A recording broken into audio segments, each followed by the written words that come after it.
Good morning everyone. I woke up to this message from this lady. She lives in New York and I've known her for a while. I treated her mom when she had cancer, her dad when he had Alzheimer's, and today she sent me a note in the morning that I woke up to.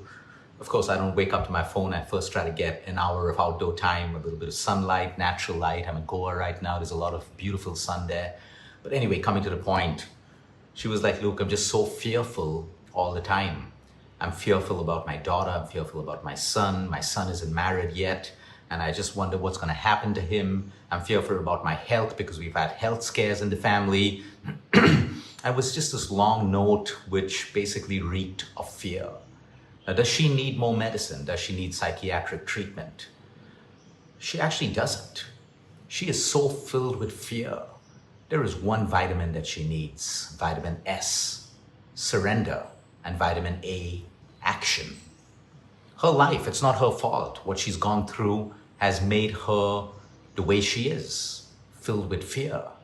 But you see, every decision that she's making now is coming from a space of fear. She wants her son to get married, so she's saying, I'm just desperately trying, I'm speaking to aunts and uncles, and I'm trying to do everything. That's not the best decision. It may make her feel less fearful if her son gets married, but hey, any decision made from a space of fear has the energy of fear.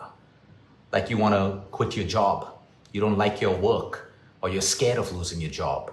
Now, because you have a fear, your actions will now be charged with fear. You'll be more careful, you won't be yourself, you'll start to shrink. Or if you're in a relationship and it's not going too well, but you have the fear of abandonment, that your partner leave you. Now your fear will create your actions. Maybe you'll get a little more clingy, maybe you'll get a little bit more possessive, maybe you'll get a little bit more, you shrink yourself in that relationship because it is fear that is guiding your thoughts, your actions, and your behaviors. In life, we have to surrender to things that we cannot control. We can take actions. Fear is a beautiful signal. It's an emotional signal to take a particular action. It's not a signal to react and then take actions out of reaction, which is usually fear-based or anger-based. It's so important for us. Many of us have fear in our life. It's valid. All of us have fears depending on our life situationship. We're not going to pretend about that. But the point is, we have to raise our frequency. We cannot operate from a space of fear.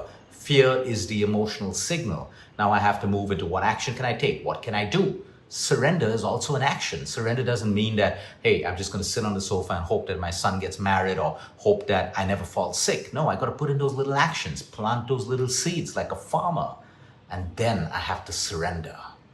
Surrender requires faith and strength, but it also requires us to learn how to let go. Trust the process of life. If you're spiritual, you trust your spiritual path. If you're religious, you trust God. It's difficult, but it's not impossible. Surrender is such a beautiful, beautiful, beautiful tool. And I want all of you to try today. If there's something you've been holding on too tight, take the right actions, but now slowly surrender. And things are going to start happening in a different way. But the most scary thing is if we're pushing things and our actions are coming from fear, it's never going to be the best consequence. If you're living in a relationship in fear, it's never going to be the best consequence. If you push children into marriages just because you need to get that tick box in, or you feel that they won't be looked after, there'll be some other issues in life. If they're alone, space of fear. Today, I know so many parents who are just hoping and praying that their children get out of marriages where they're stuck and it's toxic. So it's difficult to say what's right or wrong, but it's 100% sure to say that we don't want to live by making decisions from a space of fear. All right, fear is an emotional signal. It'll come to all of us. Okay, what is it teaching me? What is the action I need to take?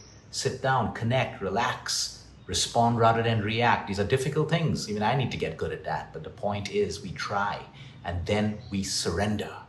On the other side of surrender is our peace. On the other side of surrender is the clarity and an energy frequency change in us that helps us make better decisions. But making decisions from a space of fear is never the best decision.